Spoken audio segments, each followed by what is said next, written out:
Okey, hari ni kita nak buat servis lock bigami kedua Oh, tengok tu. Lock bigami kedua ni. Tengok. Telur dia comel macam baru ni.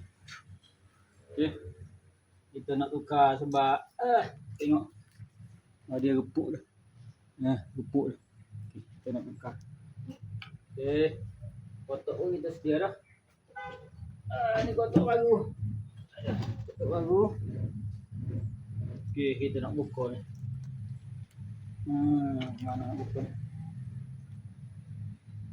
Dia pakai skru. Kita kena buka.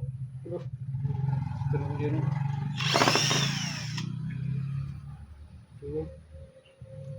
Kita kena buka.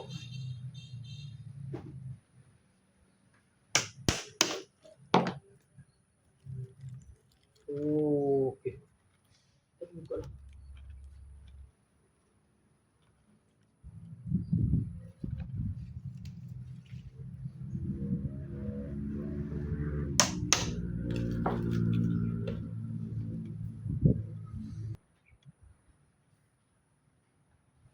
Okey, bangunan dia tinggi sikit pada ni kita kena kerak sikit Bangunan dia tinggi sangat. Okey, kena kerak separuh.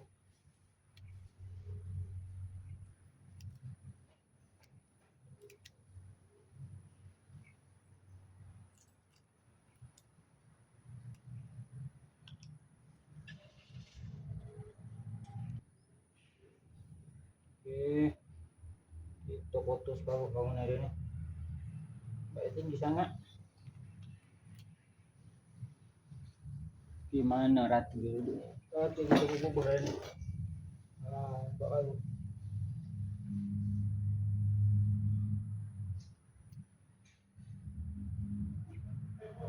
Rapi sikit. Sini nak servis.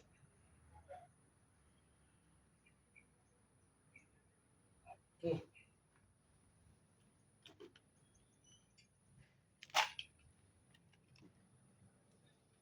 Okey.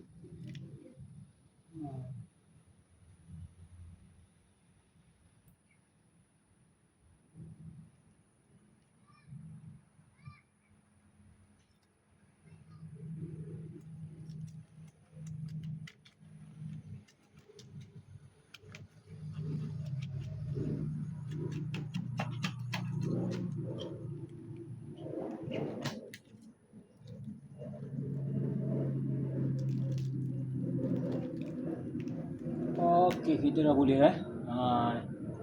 dia punya kita masuk dah ni.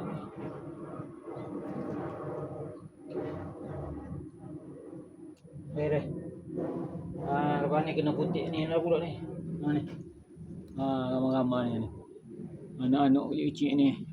Banyak nak kerja ni. Okey, 0132435354 nak kasih macam mana? Siapa nak beli padu kelulu asli.